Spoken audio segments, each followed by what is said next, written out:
मैं अपने पैनल को जो बोल रहे हैं उनको अनम्यूट करने के लिए रिक्वेस्ट करूंगी और बीच में शायद म्यूट कर लें। सवालों को मैं थोड़ा बीच-बीच में लूंगी। पहले हम कुछ जो अभी के प्रसंग के हिसाब से कई मसले हैं उनकी बात कर लेते हैं। डॉक्टर अमित, मैं आपसे शुरू करती हूँ। डॉक्टर अमित अग्रवाल, जैसा कि अभी परिचय दिया गया, इंटरनल मेडिसिन के विशेषज्ञ हैं, 27 साल से ऊपर का इनका एक्सपीरियंस है। दिल्ली के एक घनी आबादी वाली जगह मेहरौली में इनका 28 साल से अस्पताल चलाते हैं, और ना कि सिर्फ दिल्ली के मगर आसपास के जो राज्य हैं, यूपी से लेके बिहार तक भी प्रसिद्ध हैं, और लोग इनके पास आते हैं कि ठीक डायग्नोसिस, ठीक मूल रूट तक बीमारी के पहुंच सकें। वो इनकी खास क्षमता है, खास स्पेशलिटी है, और सही मानों में दवाई देना, ना कम ना ज्यादा, ताकि रोग पकड़ में आ जाए, रोग ठीक हो जाए। डॉक्टर अमित की इसमें मास्टरी है। तो हम लोगों को जीपीज और सामान्य चिकित्सक कहा जाता है, बट सामान्य कहीं से नहीं मुझे लगता है, क्योंकि आप खोपड़ी के दर्द से लेके, कोविड से लेके, मानसिक बीमारी और पेट के दर्द और कई तरह के इन्फेक्शन सभी ठीक करते हैं। डॉक्टर अमित, आजकल क्या चल रहा है? कैसा रहा आपका जनवरी फरवरी, और अब मार्च आ गया है, कोविड के हिसाब से कैसा चल रहा है मरीजों का दौर? क्या आपका एक्सपीरियंस चल रहा है वापस से केसेस का, और जो पुराने जिनको कोविड हो चुका है, कुछ इस पे आप दर्शाएं। Doctor Rachna, first of all thank you, आपने इतने मधुर शब्द बोले। देखिए, 15 फरवरी तक, जनवरी के शुरुआत से 15 फरवरी तक केसेस में काफी कमी आ रही थी, लेकिन जैसा कि अब देखा जा रहा है 15 फरवरी से लेके अब तक दोबारा से केसेस दोबारा से नए आने लगे हैं, बढ़ोतरी हो रही है। तो ये एक वरीसम ट्रेंड है, और हम ऑलरेडी महाराष्ट्र और केरला में देख रहे हैं कि वहां पे केसेस बढ़ रहे हैं।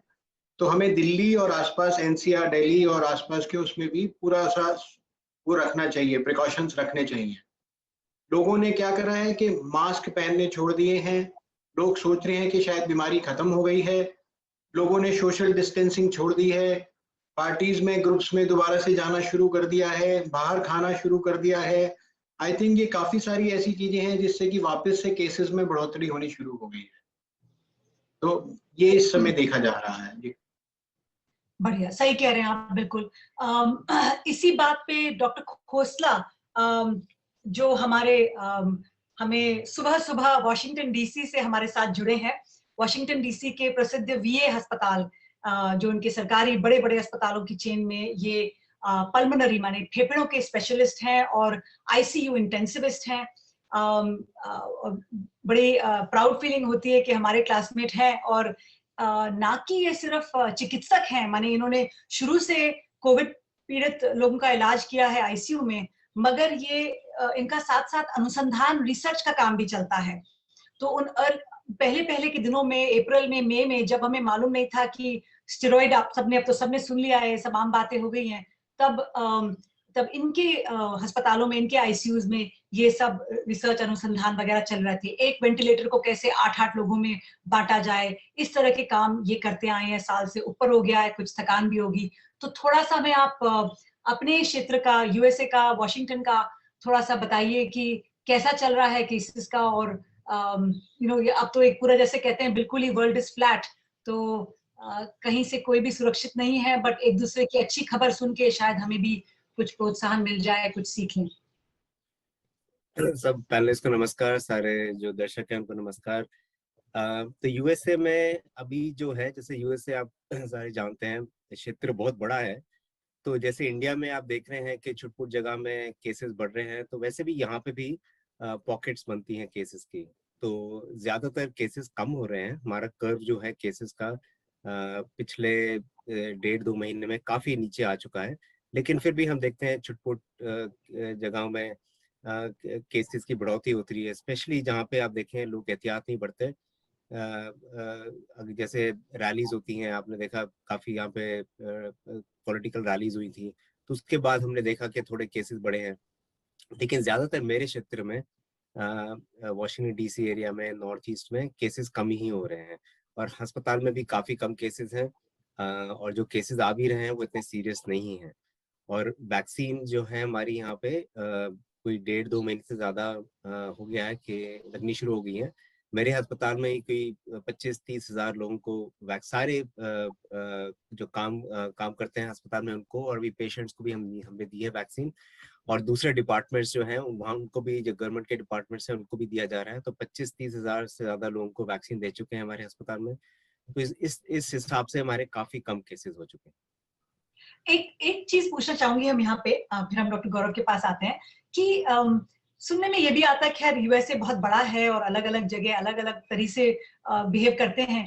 मास्क पहनने की जो आदत है और उसका जो अपनाना है उस बिहेवियर को, ये आपके यहाँ आप उससे कोई आपको तालमेल नजर आ रहा है कि लोग बाग पहनने लगे? क्योंकि ये भी तो देखा जाता था कि ज्यादा लोग पसंद नहीं कर रहे थे मास्क यूएसए में। ज्यादातर उसमें दो चीज आ जाती हैं कि लोगों का एजुकेशन लेवल कितना है, और यहाँ पे हर जगह आप देख लीजिए कि हम कहते हैं, इंग्लिश में कहते हैं नो सेयर्स, कि जो बिलीव नहीं करते हैं कोई चीज में, उन लोगों को फिर समझाना बहुत मुश्किल होता है। वो हमने देखा था पॉलिटिकल रैलीज में। लेकिन ज्यादातर जो है लोग मास्क पहन रहे थे। गवर्नमेंट ने सारे रूल्स निकाले थे, रेगुलेशन निकाले थे कि आप पब्लिक प्लेसेस में, जैसे अभी हम जाते हैं कहीं पे भी, कोई भी बिल्डिंग में अंदर आप जाएंगे, वहां पे आपको मास्क पहनना पड़ेगा। बाहर पब्लिक प्लेसेस में आपको मास्क पहनना पड़ेगा। तो लोग पहनते हैं, ज्यादातर लोग पहनते हैं। छुटपुट जगह में आप देखेंगे या कुछ एरियाज में जहाँ पे डिफरेंट सोच के लोग होते हैं, फिर उनको समझाना मुश्किल होता है। वो हर जगह आपको मिलेंगे, चाहे यूएस हो चाहे दुनिया में कहीं पे भी। पर ज्यादातर मैंने देखा है लोग मास्क पहन रहे हैं, और उससे बिल्कुल फायदा होता है। फायदा ये है कि आप बीमारी फैला नहीं रहे हैं। अगर आपको कोविड है, माइनर कोविड है, आपको सिम्टम्स नहीं है, आप एसिम्टोमेटिक कैरियर जिसको कहते हैं वो है, तो फिर आप दूसरों को बीमारी नहीं फैला रहे हैं। तो ये आपका कर्तव्य बनता है कि आप बीमारी ना फैलाएं। अगर आपको है, आपको पता भी ना हो, तो इसलिए पहनना जरूरी है। सही, बिल्कुल ठीक कहा आपने। और हर जगह अलग अलग लोगों का बर्ताव है, सब कोई एक से नहीं है। बट ये बात बिल्कुल साफ है कि बहुत सारे कारण हैं, बट बहुत बड़ा एक कारण है कि लोगों का व्यवहार। मैं इंग्लिश में कहती आई हूँ कि पब्लिक का बिहेवियर पैंडेमिक का रुख बताएगा। तो अब जब बिहेवियर की बात आती है तो इसके बारे में डॉक्टर गौरव से अच्छा हमें कौन बता सकते हैं। डॉक्टर गौरव गुप्ता, जो कि मनोचिकित्सक विशेषज्ञ हैं, साइकाइट्रिस्ट। और मैं कहूंगी कि दिल्ली में जो साइकाइट्री या मनोचिकित्सा के जो बेड हैं इनपेशेंट अस्पताल में जो इसका इलाज होता है, जो कि बहुत खास एक स्पेशलिटी है, बहुत बारीकी का काम है, बहुत ध्यान का काम है, वो ये उसके विशेषज्ञ हैं। और दिल्ली में दिल्ली एनसीआर में 100 से ऊपर मरीज इनके साथ एक टाइम पे जुड़े होते हैं, कई सारे मानसिक बीमारियों से जो पीड़ित हैं।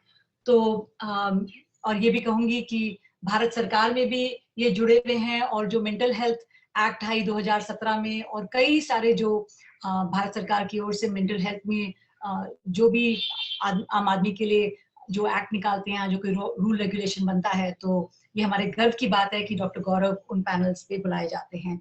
तो बहुत कि आज आप हमारे साथ हमें वक्त दे रहे हैं, क्योंकि हमें मालूम है कि वैसे भी आप बिजी हैं, बट पैंडेमिक में तो आपने कुछ अलग ही देखा होगा डॉक्टर गौरव। सो थोड़ा सा बताइए कि इस पिछले साल में क्या आप अपनी नॉर्मल जो आपकी यूजुअल प्रैक्टिस है उससे अलग क्या देखते हुए आए हैं, और कुछ फिर हम बात करेंगे अगले राउंड में कि क्या सलाह भी देना चाहेंगे लोगों को। Thank you, Rachna. It's really nice to be with so many friends and doing a webinar with you. मुझे ऐसा लगता है कि जैसे जैसे टाइम गुजर रहा है, mental behaviour disorder different type के चेंजेस आए।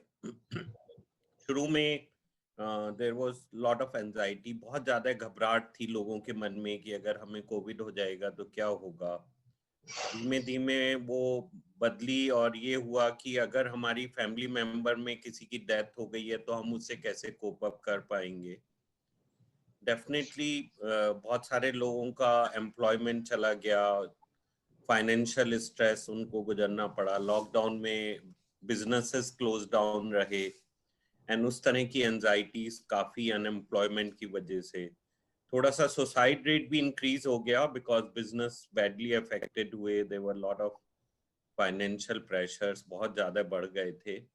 कुछ सुसाइड के केसेस काफी बढ़े, साथ में एडिक्शन प्रॉब्लम, जैसे घर में थे बहुत सारे लोग ड्रिंकिंग एक्सेसिवली करने लगे, स्मोकिंग करने लगे, कुछ ड्रग अब्यूज करने लगे, और अब कुछ केसेस ऐसे आ रहे हैं जिसमें कि that is becoming a problem for them, उसकी वजह से उनकी physical health, mental health effect हो रही है। डेफिनेटली जो यंगस्टर्स हैं, एडोलेसेंट्स हैं, जिन लोगों ने स्कूल जाना, सोशल इंटरेक्शन उनका बिल्कुल बंद हो गया, और आजकल mobile addiction, internet addiction, pornography addiction, ये एडोलेसेंट्स में बहुत कॉमनली प्रॉब्लम आती जा रही है। बिकॉज आज तक हम लोग उनको ये बोलते आए थे कि फोन को कम यूज करो, बट सडनली फोन का यूज इतना ज्यादा है और कंप्यूटर का यूज इतना ज्यादा करने लगे वो। And today only I was talking to somebody, वो कह रहा था कि अगर इंटरनेट नहीं होता है तो एक क्राइसिस हो जाती है। पहले तो शायद हमारे पास इजी सॉल्यूशन था, हम कहते थे फोन ले लो, इंटरनेट बंद कर दो और सब कुछ ठीक हो जाएगा। सो वो भी पॉसिबिलिटी नहीं है, हर छोटी छोटी जगह पे इंटरनेट, फोन एंड इस तरह की चीजें, सो एडिक्शन उन चीजों में बढ़ता जा रहा है। डेफिनेटली कुछ पोस्ट कोविड केसेस आए जिसमें I have seen 3 cases in last month, जो पोस्ट स्टेरॉइड साइकोसिस काफी देखी मैंने। सो स्टेरॉइड की वजह से साइकोसिस जैसा बिहेवियर हो गया, एजिटेशन, वायलेंस हो गया। कुछ लोगों में ओवर ईटिंग का प्रॉब्लम देखा जा रहा है स्टेरॉइड के बाद, और उनकी डायबिटीज आउट ऑफ कंट्रोल है। So definitely there are lot of things which are going to open up and we will see new trends in coming days. सही। आपने कुछ तो खैर हमें भी ज्ञात था एज सामान्य चिकित्सक, एज जीपीज, बट आपने कुछ नई चीजें भी दर्शाई, और ये जरूर चिंताजनक बात है जो आपने लत, एडिक्शंस के बारे में कहा, नॉट जस्ट कि अल्कोहल और सब्सटेंस जो है, मगर इलेक्ट्रॉनिक और ये। और होपफुली हम हमेशा इन वेबिनार्स में थोड़ी सी नुस्खे, कुछ हम लोगों को कुछ चीजें बता सकें जो अपने वश में हैं, जो वो कर सकें, उसके बारे में हम नेक्स्ट राउंड में बात करते हैं। डॉक्टर अमित, मैं फिर आपके पास आती हूँ कि आप अब पोस्ट कोविड, क्योंकि एक वो भी हमारा एक विषय है, क्योंकि पोस्ट कोविड, और अब तो इंग्लैंड में भी इसके स्पेशलिटी क्लिनिक्स खुल रहे हैं, मेरे ख्याल हिंदुस्तान भी कहीं पीछे नहीं रहेगा। हम आई थिंक हमारी सरकार ने जिस तरह से वैक्सीन पे फटाफट काम किया है, और एकदम जैसे केसेस बढ़ने लगे तो वैक्सीन खोल दिया, तो एक सतर्क सरकार आई थिंक चल रही है। तो मेरे ख्याल हम लोग पोस्ट कोविड क्लिनिक में भी पीछे नहीं रहेंगे। और डॉक्टर गुलेरिया जो एम्स के हेड हैं, वो तो कब से कहते आ रहे हैं कि पोस्ट कोविड भी एक रियल मुद्दा है और उस पर ध्यान देने की जरूरत है, और एक होलिस्टिक अप्रोच। आपकी प्रैक्टिस में कितना आप पोस्ट कोविड देख रहे हैं, क्या इसके लक्षण हैं, और लोगों को आपसे कब बात करनी चाहिए, मिलने कब आना चाहिए, और अगर वीडियो कंसल्ट के जरिए बात कर सकते हैं तो वो भी थोड़ा बताइए कि क्या लक्षण देख रहे हैं आप इस समय। देखिए, सामान्य तौर पे जितने कोविड के मरीज हैं वो अधिकतर 2 से 3 हफ्ते में नॉर्मल हो जाते हैं, उनके ज्यादातर सारे सिम्टम्स ठीक हो जाते हैं। लेकिन ऐसा देखा जा रहा है कि एक चीज है जिसको हम लोग अपनी भाषा में लॉन्ग कोविड बोलते हैं या पोस्ट कोविड सिंड्रोम बोलते हैं। उसमें उनकी बीमारी तो खत्म हो गई है, लेकिन कुछ ऐसे सिम्टम्स से वो आ रहे हैं डॉक्टर के पास जो कि कोविड के बाद बहुत ज्यादा कॉमन है, जिसमें सबसे कॉमन सिम्टम्स है नींद ना आना, कानों में आवाज सुनाई देना, धड़कन तेज होना, छाती में दर्द होना, कईयों का पेट खराब होना, बहुत सारे ऐसे सिम्टम्स लोगों के आ रहे हैं। कई लोगों को हार्ट की रिदम खराब हो रही है, कई लोगों को हार्ट का जो पंपिंग एक्शन है वो कम हो रहा है। तो ऐसे बहुत सारी चीजें आ रही हैं जो कि कोविड ठीक होने के बावजूद भी पेशेंट्स को हो रही है। तो इसको हम पोस्ट कोविड सिंड्रोम या लॉन्ग कोविड बोलते हैं, जिसमें कि पेशेंट्स को कोविड की बीमारी से ठीक होने के बावजूद भी उनके सिम्टम्स परसिस्ट करते रहते हैं महीनों तक। तो बहुत सारे पेशेंट्स आते हैं ईसीजी कराने के लिए, उनको लगता है हमें हार्ट प्रॉब्लम हो गई, उनको लगता है हमें हार्ट अटैक होने वाला है, उनको लगता है कि हमें बहुत ज्यादा एंजाइटी हो रही है। तो ये चीज बहुत कॉमनली नजर आ रही है। बहुत लोगों को मसल पेन्स होते रहते हैं, जॉइंट पेन्स होते रहते हैं, बुखार की फीलिंग होती रहती है, चलने में लड़खड़ाहट होती रहती है, कईयों को नर्व्स में जैसे कि टिंगलिंग सेंसेशंस होती रहती हैं हाथ पैरों में। तो ये सिम्टम्स बहुत कॉमन है जो कि पोस्ट कोविड सिंड्रोम में देखे जा रहे हैं। ठीक बताया आपने, ठीक बताया। डॉक्टर खोसला, आप जो आईसीयू भी देखते हैं, तो ये पोस्ट कोविड जो है, जो बाद में कोविड के फिर तंग कर रहा है, आपकी प्रैक्टिस में, और खास आप फेफड़ा स्पेशलिस्ट भी हैं, लंग स्पेशलिस्ट भी हैं, कितना देख रहे हैं और कितना प्रभाव इसका देख रहे हैं, और क्या इसके बारे में कुछ नुस्खे बताना चाहेंगे हमारे जो पार्टिसिपेंट्स हैं उनको? आई थिंक कुछ ऐसा कि किस किस स्थिति में ज़रूर उन्हें आना चाहिए दिखाने, इसे अनदेखा नहीं करना चाहिए, और दूसरी बात, कुछ अगर माइल्ड है और घरेलू चीज़ें जो आप कुछ बता सकें, जो कि लोग घर में भी कर सकें अपनी फेफड़ों की हेल्थ के लिए, तो वो काफ़ी यूज़फुल रहेगा मेरे हिसाब से।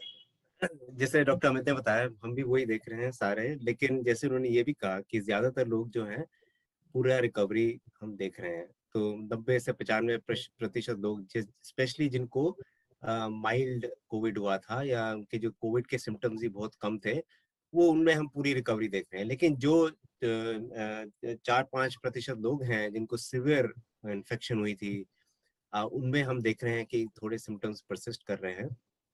जो फेफड़ों का जहाँ तक सवाल है, तो खांसी, हमने देखा है कि खांसी काफी परसिस्ट कर रही है, काफी देर तक उनको खांसी आती रहती है। कईयों की सूखी खांसी है, कईयों को बलगम के साथ आती है।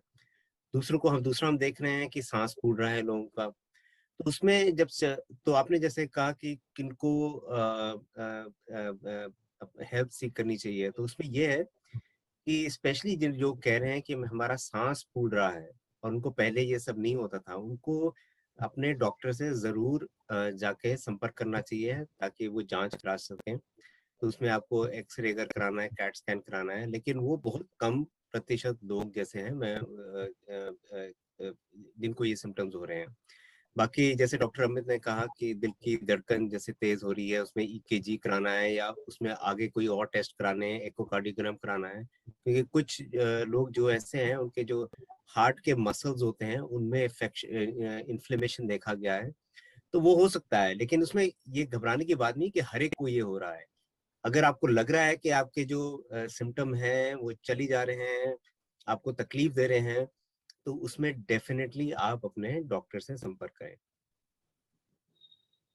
ठीक ठीक कहा आपने। और ये मैं कहना चाहूंगी कि जैसे आप दोनों ने कहा कि हल्के हो, माइल्ड हो, कुछ दिन तक चले जा रहे हैं, कुछ सप्ताह तक चले जा रहे हैं, तो ठीक है, उनको देखा जा सकता है। और कई बार ये भी हम सलाह देते हैं मरीजों को कि आप ये मत देखो कि कोविड के पहले आप कितनी आपको एनर्जी थी, कितने आपको तंदुरुस्ती लग रही थी। आप जो नाप है वो कोविड के बाद से शुरू करो, और रोज रोज रोज अगर बेहतर हो रहे हो, तो थोड़ी पेशेंस, थोड़ी धीमेपन की जरूरत है, ठीक हो जाएंगे। तो ये आश्वासन भी ठीक तरह से देना जरूरी है, मगर पेशेंट की बात पूरी सुन के, पेशेंट को असेस करके ये आश्वासन देना जरूरी है। तो आई थिंक कि कोई भी मरीजों को प्रश्न हो तो अपने डॉक्टर या हेल्थ केयर प्रोवाइडर को जरूर कांटेक्ट करें। डॉक्टर गौरव, आपने कई सारी प्रॉब्लम्स तो बताई, और जैसा कि हर मर्ज में और मेडिसिन में है कि एक पूरा रेंज है, तो मेरे हिसाब से आपके पास जो आके भर्ती होते हैं वो तो बिल्कुल ऊंचे स्तर के, जो बहुत सिवियर केस हैं, उनको आप अंदर ले लेते हैं, भर्ती करते हैं, जिसे हम टिप ऑफ द आइसबर्ग कहते हैं। बट फिर भी मेरे ख्याल से 80% लोग तो शायद घर में हो, कुछ मात्रा में, कुछ परसेंटेज में जिनको ये तकलीफें चल रही हों।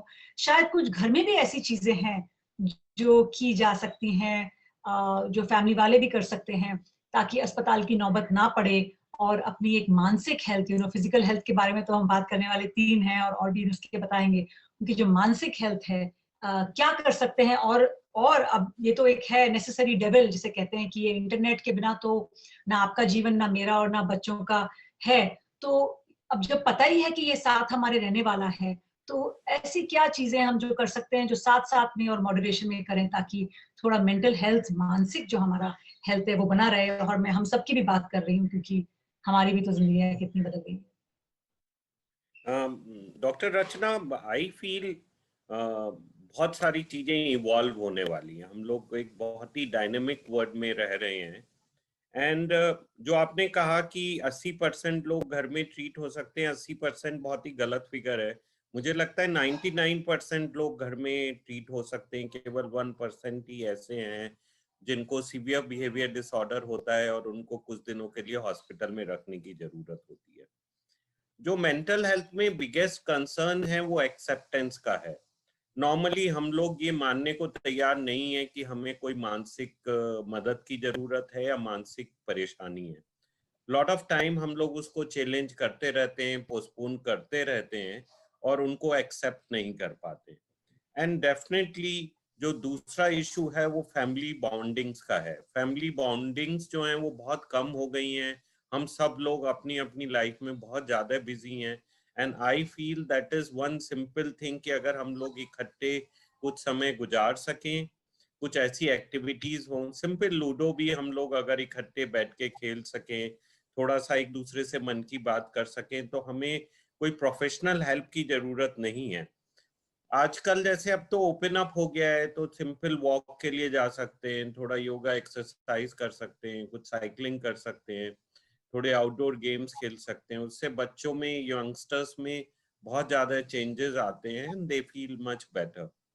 डेफिनेटली अब ये एग्जाम्स भी हो रहे हैं और बहुत सारा बच्चों पे पढ़ाई का भी प्रेशर बिल्ट अप होता जा रहा है। साथ में उनके लिए बहुत सारा ये भी कंफ्यूजन है कि ऑनलाइन एग्जाम्स होंगे, ऑफलाइन एग्जाम्स होंगे। सो इस तरह के कॉन्फ्लिक्ट्स में उनको थोड़ा सा प्रेशर ज्यादा फेस करना पड़ रहा है।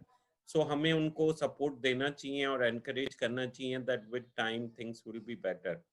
एंड जैसे आपने कहा कि गवर्नमेंट बहुत प्रोएक्टिवली ट्राई कर रही है कि विद इन 6 months वो सारे कोर्सेज को, मेरी कल ही बात हो रही थी एचआर मिनिस्ट्री में और वो कह रहे थे कि हम लोग कोशिश कर रहे हैं कि बाय जुलाई सब कुछ नॉर्मल कर लें, नॉर्मल ट्रेंड्स को फॉलो करें एंड दोबारा से कोर्सेज रियल लाइफ में स्टार्ट कर सकें।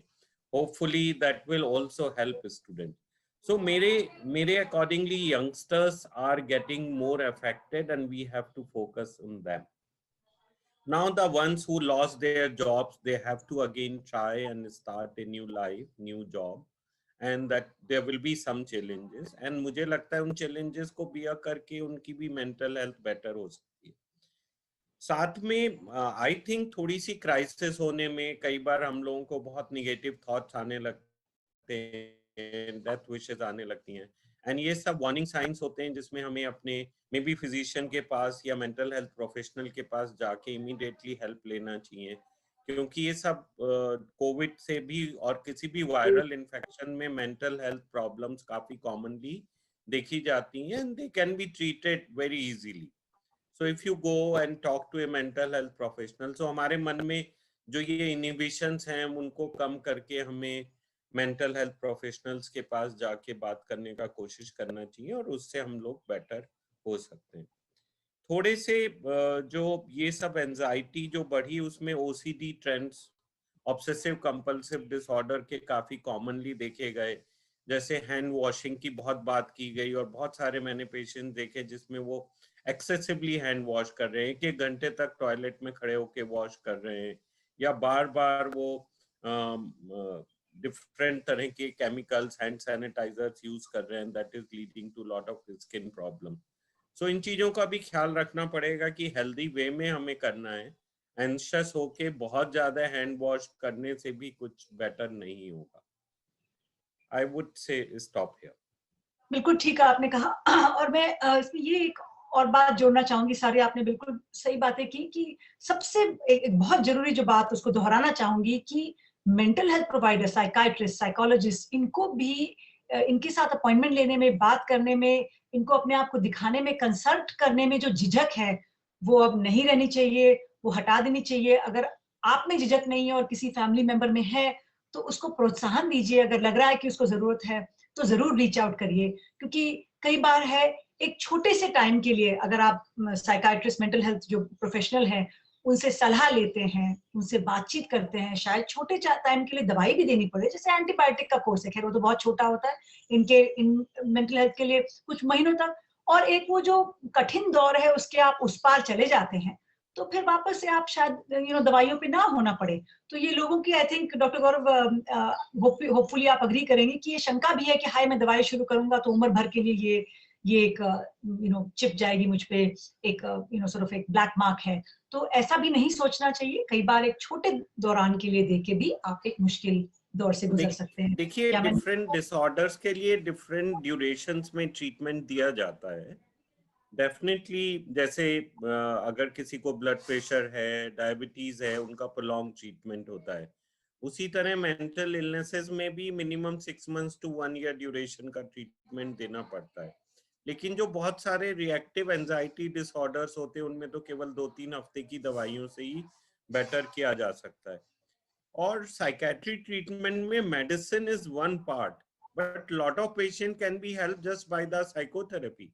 सो कोई जरूरी नहीं है कि हमें मेडिसिन, कई बार हम थोड़ा सा लाइफस्टाइल चेंज करके, डिस्कस करके अपनी प्रॉब्लम्स को रिजॉल्व कर सकते हैं और हमें दवाइयों की जरूरत नहीं पड़ेगी। बिल्कुल सही कहा आपने। आई थिंक ये लोगों को काफी इनकरेज करेगा।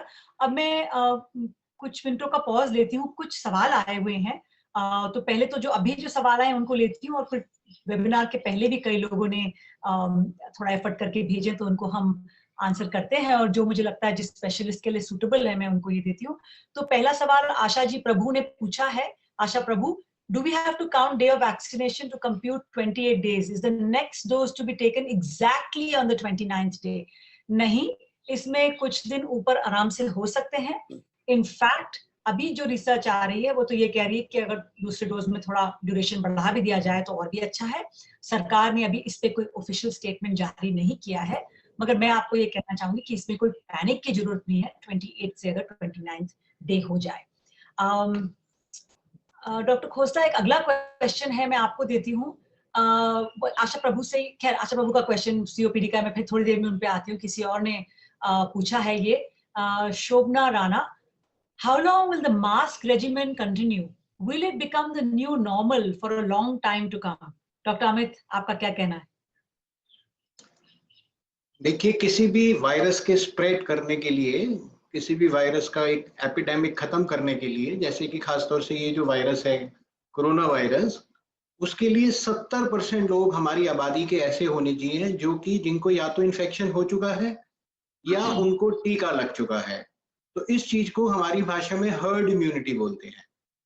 तो जब हमारी 70% पॉपुलेशन या तो नेचुरल इन्फेक्शन उनको हो चुका होगा या उनको वैक्सीन द्वारा उनकी इम्यूनिटी हो चुकी होगी, तब हम, मेरे ख्याल से, इसका जो मास्क का यूज है उसको हम खत्म कर सकते हैं।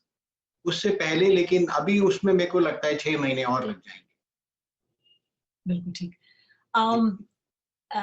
तेजिंदर सेठी ने पूछा है, adverse reported events due to vaccine, और आगे लिखा मुझे समझ नहीं आ रहा। तो adverse reported events due to vaccine, मुझे डॉक्टर खोसला नहीं दिख रहे, उनसे पूछा जाए। वैसे मैं बता देती हूँ कि इस समय जो माइल्ड, दो कैटेगरी के हैं, एक माइल्ड होता है और एक सीरियस होता है, और एक ऑफ कोर्स डेथ होता है। तो माइल्ड एडवर्स इवेंट्स थोड़े बहुत हो रहे हैं। लोगों को जो जहाँ पे इंजेक्शन लगाना, दर्द होना, एक आध दिन का बुखार आना, सर दर्द होना, बॉडी एक होना, जो कि माइल्ड वायरल के सिम्टम्स है, वो हो सकते हैं और हो भी रहे हैं। और सीरियस एनाफाइलैक्सिस के है रिपोर्ट्स, बट बहुत कम है कि कितनी मिलियंस में, भारत में भी 2 करोड़ लग गई वैक्सीन, मिलियंस में डोसेज जा चुकी है, तो उसके हिसाब से 0.000 कुछ करके प्रतिशत है जो कि सीरियस इफेक्ट्स हो रहे हैं। और इतनी प्रतिशत तो कोई भी वैक्सीन, और बचपन से वैक्सीन लगती हैं, उन सब में इतनी प्रतिशत साइड इफेक्ट होने की आशंका है। तो मेरे ख्याल से जो कोविड के अगेंस्ट जो आर्मामेंटेरियम है, जो हमारे पास चीजें हैं इस लड़ाई के लिए, उसमें वैक्सीन भी एक है, ताकि जो बीमारी अगर आपको हो भी जाती है तो आप अस्पताल ना पहुंचे, सीरियस बीमारी ना हो, एक ट्रांसमिशन में भी थोड़ी कमी आए। ये भी, जैसा कि डॉक्टर अमित ने कहा, एक पब्लिक हेल्थ, डॉक्टर खोसला ने भी कहा, पब्लिक हेल्थ रिस्पॉन्सिबिलिटी बन जाती है कि जितना आप मास्क पहन रहे हैं जैसे, तो वैक्सीन भी लें। ठीक है जी। तो आगे पूछा है किसी ने, ये मेरे व्यू में ही नहीं दिख रहे डॉक्टर खोसला, या मैं हूं यहाँ पे। 2 मिनट ऑफ किया नहीं है। हाँ, तो डॉक्टर खोसला, एक सीओपीडी का सवाल है, तो मैं आपको पूछती हूँ। इन्होंने कहा कि मैंने अपनी वैक्सीन March 5 को बुक की थी, सर दर्द और फटीग वगैरह हो गया, आज ये ठीक है। आशा प्रभु 64 साल की हैं और सीओपीडी की मरीज हैं, पूछ रही है कल से मैं अपना योगा और प्राणायाम, ब्रीदिंग एक्सरसाइजेस कल से चालू कर लूं? इन्होंने 5 मार्च को ये लिया है वैक्सीन, और इनको सांस की बीमारी है, और ये पूछ रही है सांस की एक्सरसाइजेस शुरू कर लें क्या?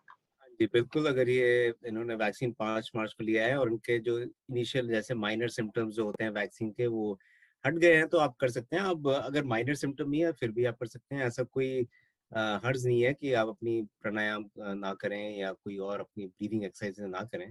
बिल्कुल करें, एक्सरसाइज बहुत इंपॉर्टेंट चीज़ है। जैसे डॉक्टर गौरव ने बताया कि एक मानसिक बीमारी होती है और फिजिकल हेल्थ अगर आपकी अच्छी रहे तो उससे मानसिक तनाव, मानसिक बीमारियां भी कम होती हैं। तो बाहर जैसे आपने एक बार पूछा था कि मैं पहले सवाल पूछा था कि लोग क्या कर सकते हैं घर में, तो उसमें सैर कर सकते हैं, आप घर में प्राणायाम की एक्सरसाइज कर सकते हैं। एक मैं अपने पेशेंट्स को सिंपल सी एक्सरसाइज बताता हूँ, उसमें आपको कोई गैजेट वगैरह की जरूरत नहीं है। आप एक गुब्बारा लेके उसको, अगर आपको सांस फूलता है, आपको खांसी वगैरह हो रही है, आप दिन में सुबह 8-10 बार उसको फुलाइए, शाम को 8-10 बार फुलाइए।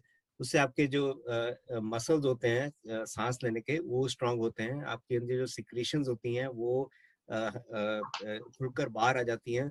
तो ये सब आप कर सकते हैं। तो हाँ, कोई हर्ज नहीं है, बिल्कुल करिए आप एक्सरसाइज। बिल्कुल सही, थैंक यू। इन्होंने नाम नहीं दिया है, पर डॉक्टर गौरव आपसे पूछती हूँ, ये कह रहे हैं कि how to overcome the fear of vaccine, specially for elderly. माने जो ये डर सा है, एक वैक्सीन हेजिटेंसी है, वैक्सीन से डर जो है, खास करके जो सीनियर सिटीजन पॉपुलेशन है, अगर उनमें डर है, तो थोड़ा ये डर को कैसे काबू लाया जाए, कुछ इस पे आप बताएंगे? मुझे लगता है कि सबसे जो गवर्नमेंट के डाटाज आ रहे हैं जो बहुत ही प्रिसाइज हैं, देखिए बहुत सारी इंफॉर्मेशन के सोर्सेज होते हैं, बट जो गवर्नमेंट का डाटा है वो वाइडर डाटा है, जो बिगर स्केल में डाटा प्रोड्यूस करते हैं, एज वेल एज वो एडवर्स इवेंट्स को भी बहुत क्लियरली रिफ्लेक्ट कर रहे हैं, कितने लोगों को एडवर्स हुआ। और जैसे आपने अभी थोड़े दिनों पहले देखा भी था कि मोदी जी ने भी वैक्सीन लगवाई, हमारे प्राइम मिनिस्टर ने, और सारे गवर्नमेंट ऑफिशियल सारे लोग अब वैक्सीन लगा रहे हैं। लास्ट वीक इलेक्शन कमीशन में भी वैक्सीन लगी। सो ये क्लियरली इंडिकेट करता है कि ये सेफ है और इसको यूज किया जा सकता है, एंड इससे फियर ठीक नहीं है। लेकिन फिर भी अगर आप फियरफुल हैं तो आप किसी वैक्सीन सेंटर को विजिट कर सकते हैं और वहाँ पे जो लोग वैक्सीन लगवा रहे हैं उनसे थोड़ा डिस्कस कर सकते हैं कि उनके मन में क्या इस तरह की कोई एंजाइटी तो नहीं है, या जैसे अब सेकेंड डोज भी वैक्सीन की यूज हो रही हैं, सो इसका मतलब बहुत सारी पॉपुलेशन ने फर्स्ट डोज लगवा चुके हैं और उनको कोई एडवर्स इवेंट तो नहीं हुआ है। So those all will reflect and help you to overcome your anxiety. तो इस चीज से आप एंजाइटी को ओवरकम करें। बिल्कुल सही। और पहले भी हमें कई लोगों ने सवाल भेजे हैं, तो मैं उनको थोड़ा सा एड्रेस करने की कोशिश करती हूँ। इन्होंने पूछा है, अजीत सिंह ने, कि doctor Amit, I want to see clarification कि I have allergy after taking antibiotics या फिर पेन किलर। तो ये एलर्जी वाला क्वेश्चन बार बार आ रहा है, किसी को एंटीबायोटिक से है, किसी को पेन किलर से है, किसी को कई चीजों आयुर्वेदिक मेडिसिन। तेजिंदर जी ने पूछा है, मुझे एलर्जीज हैं, तो क्या मेरे लिए सेफ है कोविड वैक्सीन लगवाना? और क्या मुझे इस क्योंकि मेरे को एलर्जीज होती है कई चीजों से, कोई टेस्ट कराने से पहले? ये क्वेश्चन कई लोगों ने पूछा है, अजीत सिंह जी ने, तेजिंदर सिंह जी ने, तो है। देखिए, अगर आपने पहला डोज लगवाया वैक्सीन का और आपको सीवियर एलर्जिक रिएक्शन हुआ, तो आपको सेकेंड डोज नहीं लगवाना है। लेकिन अगर आपको किसी एंटीबायोटिक पेन किलर खाने से एलर्जी होती है और वो भी ज्यादा नहीं होती है, लाइफ थ्रेटनिंग नहीं है, ऐसा नहीं कि आपको हॉस्पिटल में जाना पड़े, तो वैक्सीन लगवाने में कोई हर्ज नहीं है, उसका वैक्सीनेशन लेने से कोई संबंध नहीं है। आप सेफली वैक्सीन लगवा सकते हैं। आप अपने डॉक्टर के पास पहले चले जाइए, हो सकता है वो आपको एक एंटी एलर्जिक मेडिसिन पहले दे दें वैक्सीन लगाने से कुछ दिन पहले, और आपको सलाह दें कि आप वैक्सीन लगाने के बाद कुछ देर के लिए वहां पे ऑब्जर्वेशन में रुकें, ताकि अगर आपको कोई एडवर्स इवेंट होता है तो वो आपका वो टेक केयर किया जा सकता है। तो छोटी मोटी allergy is not a contraindication कि आप वैक्सीन ना लगवाएं, आप सेफली वैक्सीन लगवा सकते हैं। बिल्कुल ठीक, बिल्कुल ठीक। और इसमें सल्फा ड्रग्स भी मैं ऐड करूंगी, किसी ने लिखा है कि मेरी उससे एलर्जी है, तो आप ले सकते हैं बिल्कुल, जी ले सकते हैं, है ना? हाँ, हाथ में। अच्छा, अभी किसी ने तेजिंदर जी ने पूछा है कि सरकार ने एज वाइज वैक्सीन का क्यों किया है, इससे डिफीट द पर्पस नहीं हो जाएगा? क्योंकि एक फैमिली में कुछ लोग यंग है, जैसे कि मेरी और हम सबकी फैमिलीज में है, कि आधे लोगों को लग गई है वैक्सीन, और जो लोग 60 के नीचे हैं और दिक्कत जिनको नहीं है, उनको नहीं लगी है वैक्सीन। तो इसका तो मैं ही जवाब आप लोगों को दे देती हूँ कि ये जरूरी इसलिए था क्योंकि जो डेटा देखा गया है, चाहे वो हिंदुस्तान का हो, चाहे वो विश्व भर का हो, कि ज्यादा प्रतिशत में जो लोग आईसीयू में पहुंच रहे थे, जो मौतें हो रही थी, वो एक सीनियर सिटीजन एज ग्रुप में हो रही थी। वो एक उस ग्रुप में हो रही थी जिनको ये जो बहुत सारी बीमारियों की लिस्ट आई है, 45 से ऊपर जो लोग लगवा सकते हैं वैक्सीन, उनमें देखी गई थी।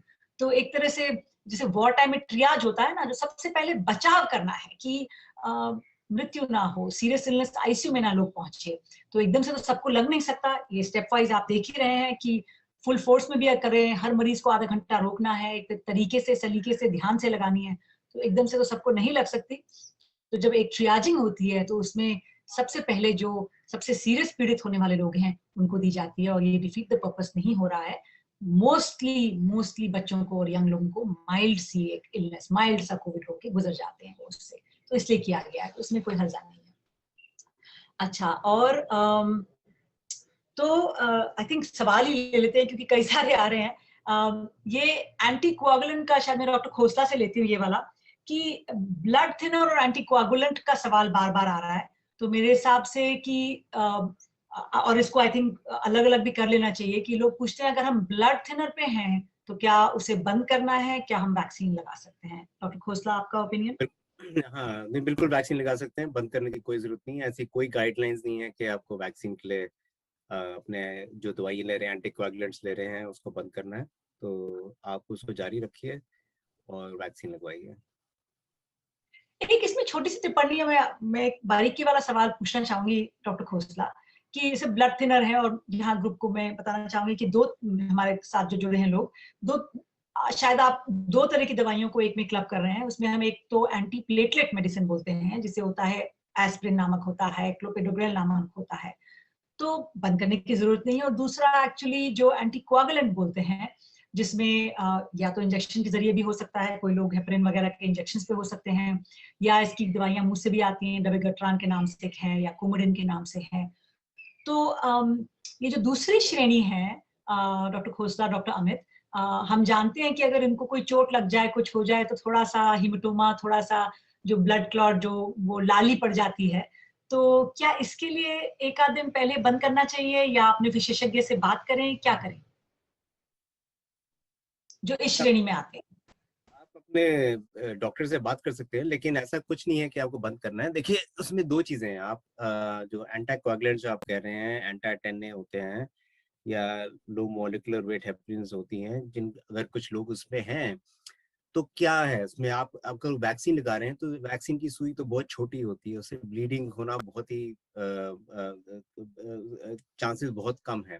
दूसरा ये है कि वैक्सीन से कोई ब्लीडिंग हो सकती है, तो ऐसा कुछ देखा नहीं गया है। तो इसलिए हम हमारे प्रैक्टिस में तो हम किसी को नहीं बोल रहे कि आप एंटीकोएगुलेंट्स बंद करिए, लेकिन अगर आपको कंसर्न है तो आप अपने फिजिशियन से जरूर बात कर सकते हैं। डॉक्टर अमित, और इसमें कोई, क्योंकि हर जगह की रियलिटी, हर जगह की जो प्रैक्टिस है, हर जगह का, हिंदुस्तान और अमेरिका में कई फर्क, बहुत सारे फर्क है खैर, जिस तरह से रिस्पांस है हमारा इमरजेंसी का और वो सब। तो डॉक्टर अमित, आप इस बारे में क्या कहना चाहेंगे? क्या हमारा थोड़ा सा प्रैक्टिस फर्क है, आप थोड़ा अलग कह रहे हैं? देखिए, अगर आप एंटी प्लेटलेट ड्रग ले रहे हैं तो कोई प्रॉब्लम नहीं है, आप आराम से वैक्सीन लगवा सकते हैं। अगर आप एंटीकोगुलेंट ले रहे हैं, जैसे कि हेपरिन के इंजेक्शन लगवा रहे हैं, या एसीट्रॉम ले रहे हैं, या डेबागिट्रान ले रहे हैं, तो जो सबसे वर्स हो सकता है चीज, वो ये हो सकता है कि जहां आपको इंजेक्शन लगाया गया है वहां पे ब्लड कलेक्शन हो सकता है, छोटा सा ब्लीडिंग होके।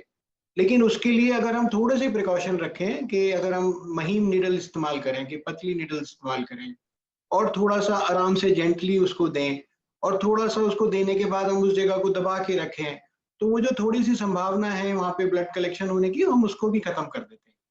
तो कोई प्रॉब्लम नहीं है, आप वैक्सीन आराम से लगवा सकते हैं। अगर आप एंटीकोगुलेंट ले रहे हैं या एंटी प्लेटलेट ले रहे हैं, दोनों में ही कोई प्रॉब्लम नहीं। बिल्कुल सही, ये भी अच्छी सलाह दी आपने कि, और ये बता दें, जहां वैक्सीन तो मोस्ट हॉस्पिटल्स और सेंटर्स में हो रहा है, डॉक्टर्स अवेलेबल हैं, बता दें आप, तो अच्छा थोड़ी देर वो प्रेशर एक्स्ट्रा रख लें। और फिर भी मैंने शुरू में भी ये कहा था कि एक एक जने की जो खास समस्या है वो समझने के लिए ये प्लेटफॉर्म नहीं है। हम आपको ब्रॉड जेनेरिक, जिसे कहते हैं, बातें बता सकते हैं, बट आपकी यूनिक सिचुएशन को आप ही जानते हैं, और सबसे सेफ तो ये होगा कि अगर आप इन दवाइयों पे हैं तो आपके जीवन में जरूर एक विशेषज्ञ, एक फिजिशियन होगा, तो आप उनसे भी सलाह ले सकते हैं। मैं देखती हूँ और कोई प्रश्न अगर आ रहे हैं, आ तो रहे हैं।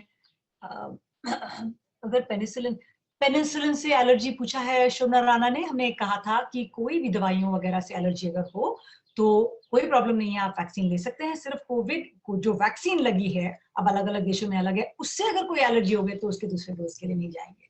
बट आप जा सकते हैं, वैक्सीन लगवा सकते हैं। आपको अगर सीवियर रिएक्शंस होते हैं कोई चीज से, कि माने जैसे डॉक्टर ने कहा कि अस्पताल पहुंचाने वाले एनाफिलैक्टिक रिएक्शन की कभी हिस्ट्री ऐसा रही है, तो जरूर विशेषज्ञ को बता दें।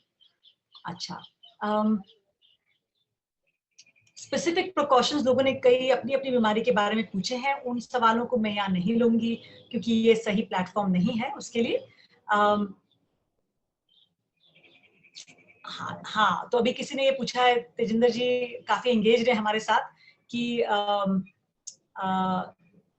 अभी 1% ही हिंदुस्तान में, अभी 1% पॉपुलेशन से कम मेरे ख्याल में भी वैक्सीनेट हुई है, तो इसको स्पीड अप नहीं करना चाहिए और 24/7 नहीं होना चाहिए। तो डॉक्टर अमित, ये तो शायद हो चुका है ऑलरेडी कि 24 घंटे अब तो लगा रहे हैं वैक्सीन। देखिए, अभी शुरुआत में हमें वैक्सीन के बारे में अगर सच पूछिए तो बहुत ज्यादा जानकारी ना सरकार को थी ना वैक्सीन मैन्युफैक्चरर को थी, बिकॉज जो हमें टाइम मिला है बीमारी स्टार्ट होने से वैक्सीन डेवलपमेंट तक, वो थोड़ा कम मिला है बनस्बत को जो हम पुरानी बीमारियां जिनसे हम 20-20 साल से जूझ रहे हैं। कोई वैक्सीन 20 साल में बना, कोई वैक्सीन 35 साल में बना, ये वैक्सीन 9 या 10 महीने में बन गया है। तो इसीलिए सरकार भी और डॉक्टर भी शुरुआत में थोड़ा स्लो चलना चाहते हैं कि पहले थोड़ा सा जो फ्रंट लाइन वर्कर्स हैं उनको लगा दें, उनसे हमें थोड़ा डाटा इकट्ठा हो जाए। एक बार हमें ये विश्वास हो गया कि वैक्सीन के कोई ज्यादा साइड इफेक्ट्स नहीं है, सबको सूट कर रहा है, तो फिर हम 24 घंटे और सबको लगा सकते हैं, ओपन करके खोल के लगा सकते हैं, कोई दिक्कत नहीं है। एंड धीरे धीरे आई थिंक आप देखिएगा विद इन अ मंथ ये हो जाएगा जो हम सोच रहे हैं, ये सबके लिए ओपन हो जाएगी और 24 आवर अवेलेबल हो जाएगी। आप बिल्कुल देखिए। सही कहा आपने बिल्कुल, कि ये बहुत जरूरी बात है कि जो बाकी आम वैक्सीन हैं उनमें तो डेकेड्स, 20-20, 25-30 साल लग गए, 1 साल में आ गई है। तो एक तरह से, और ये अगला क्वेश्चन है नंद किशोर जी का, और ये उसी में आंसर भी आता है इसी चीज का, कि कोविड टीका लगने में कुछ लोगों के हाथ में अकड़ है और बुखार आता है, क्योंकि ये इम्यून रिस्पॉन्स है बॉडी का। तो वही इसमें जो केमिकल्स निकलते हैं बॉडी में, ये वही निकल रहे हैं जो आपको बुखार वगैरह जब होता है, उसको लड़ने के लिए जो इम्यूनिटी जनरेट होती है, वही आपको ये जो लक्षण देती है, वो हल्के मात्रा में इंजेक्शन के बाद हो रहा है और वो चला जाता है 1-2 दिन के बाद। और इन्होंने ये पूछा है कि इसके कोई दीर्घकालिक साइड इफेक्ट है या नहीं। तो अच्छा सवाल है, और जैसा कि अभी डॉक्टर अमित ने कहा है कि ये वैक्सीन, सारी वैक्सीन 1 साल के अंदर अंदर बनी है। तो एक तरह से देखा जाए तो हम सब जिन्होंने वैक्सीन लगवाई है, एक फेज 4 ट्रायल के हम लोग सब भागीदारी हैं।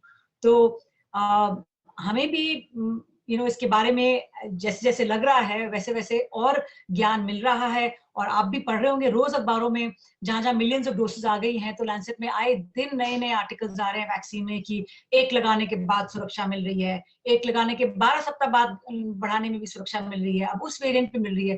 तो रोज रोज डेटा आ रहा है जो हमें मालूम है इस समय तक तो कि सेफ है। 3-3, 4-4 महीने के फॉलोअप हो गए और अब कई वैक्सीन के और भी लंबे हो जाएंगे कि सेफ है।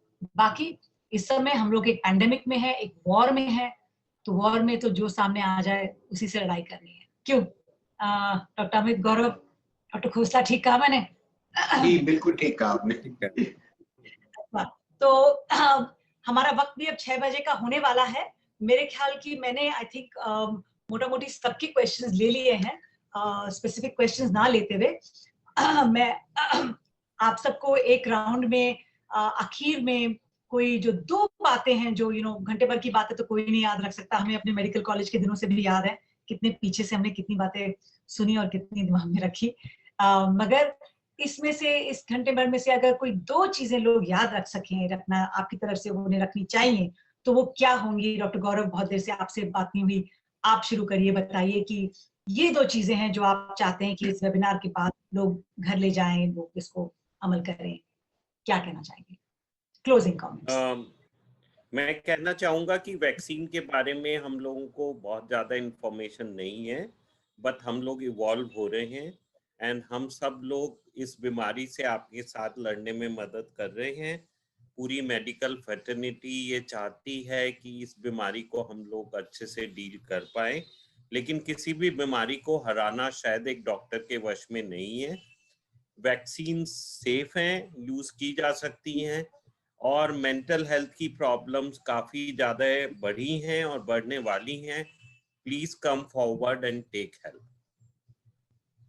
बिल्कुल सही, बिल्कुल सही।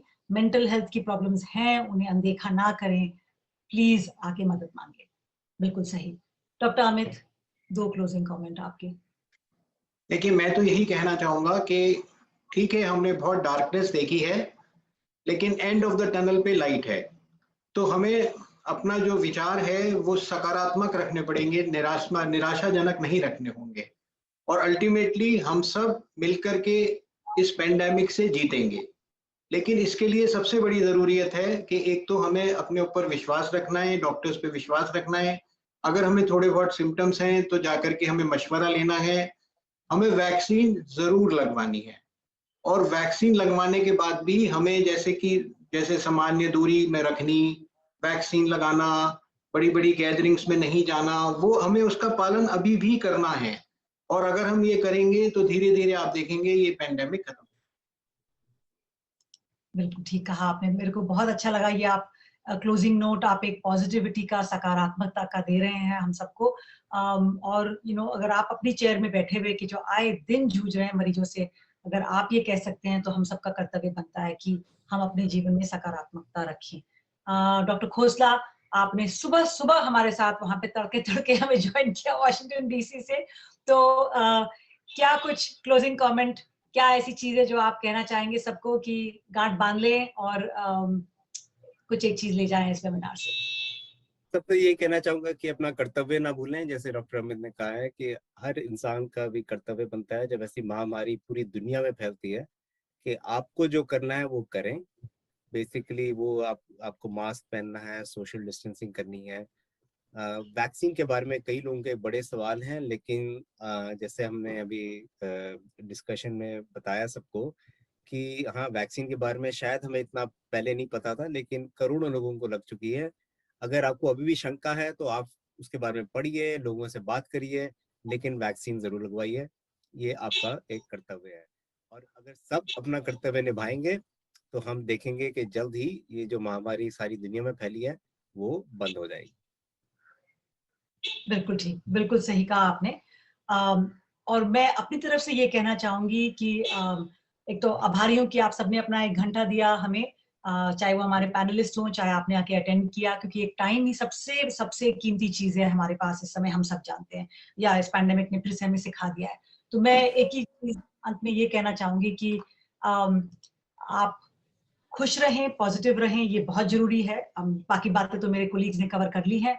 और बहुत सारे ऐसे लोग हैं जिनको शायद आपकी मदद की जरूरत है। तो ये एक पैंडेमिक का टाइम है जो कि अपना हाथ आगे बढ़ाएं।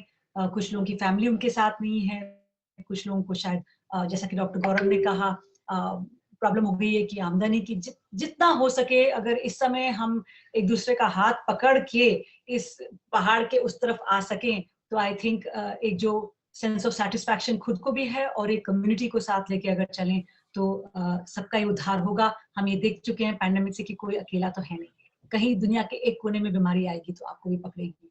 तो आई थिंक ये एक चीज भी, ह्यूमैनिटी और ह्यूमैनिटेरियन जो एक भाव है, ये भी इसको रख लेना भी बहुत जरूरी है आगे बढ़ते हुए। तो आप सबका अगेन बहुत बहुत धन्यवाद। Thank you friends for joining me. Next time चाय कॉफी का कप लेके ही मिलते हैं, जब इतने महीनों बाद बात ऐसे हो तो होना भी चाहिए, नहीं? बिल्कुल। Thank you, thank you, bye. Thank you, bye. Bye.